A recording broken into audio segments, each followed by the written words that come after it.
Hello everyone, welcome back to On the Fly. Today we're going to be taking a look at a trade between the Ottawa Senators and the Chicago Blackhawks. The Ottawa Senators did receive Alex Debrincat in exchange for picks 7 and 39 in the 2022 NHL entry draft, as well as a 2024 third round pick.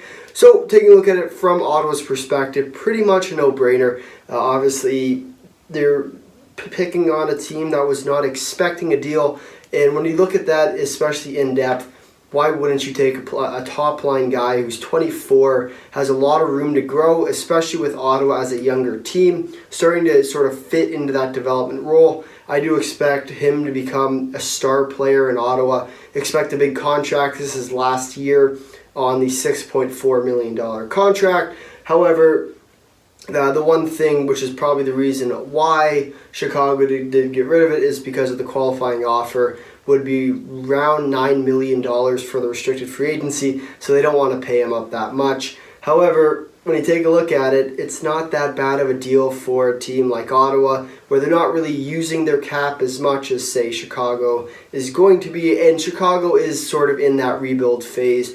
And although Alex Debrincat is a player that looks to be in that younger side, he doesn't really fit in the grand scheme of it, right?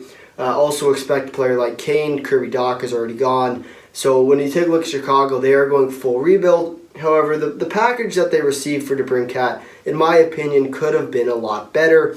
You're getting basically a first, a second, and a third. It is a high first, it is a high second. However, who knows where that third is going to be come 2024. When you take a look at Ottawa's track right now, I do expect them to be contenders, if not serious contenders, by 2024, if not 25, maybe 26, because that's the way their team is built. You look at some of their players, Brady Tkachuk, you have Stützle, who's also coming up, Shabbat. All these players are just years off their prime, and I do expect them to come full into their basically prime in a couple of years. So I do expect Ottawa to get quite well, and they are going to do quite well off this trade. I mean, the Debrincat in and of itself, this deal is a steal.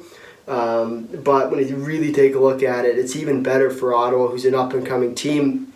Debrincat fits right within the mold, and if you can find a spot, find good chemistry within his line mates, playing along the top line, I don't see a reason why he won't be back, signing long-term at high money, where Ottawa can definitely afford it, where basically Chicago is going to lose out big time. And I think Chicago could have got at least 2 first rounds, although you could argue that second round pick is sort of a first round, just 7 picks off the first round.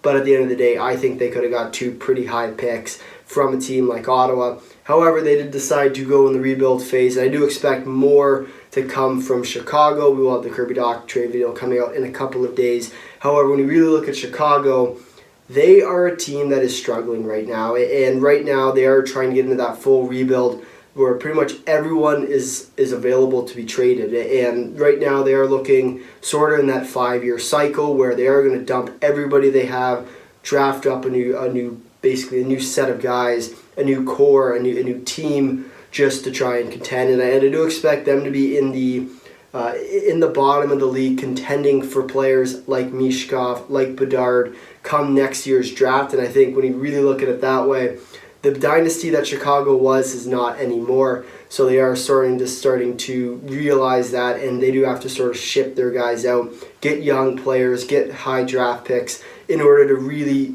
become what they once were. But unfortunately, this is not how you do it. You don't get it by getting a player like Debrincat and trading him off for pretty much nothing. When you really look at it, I think they could have got a lot better. However, when it comes to the trade grades, you got to give Ottawa an A. Pretty straightforward when you look at that. I mean, they completely stole this trade, no question of a doubt. And when you look at Chicago, I'm going to give them a C+. Like I said, I think they could have got a lot better. I see where they're going with it. However, I think they should have at least maybe even waited, tried to pick up a good prospect somewhere along the way. And I just don't think that picks and those picks were really equivalent to what Debrincat could have brought. If you made it this far in the video, thanks for watching. If you'd like to drop a like, if you really liked it, consider subscribing. Tell all your friends, leave a comment down below your thoughts on the trade. Until next time, see you.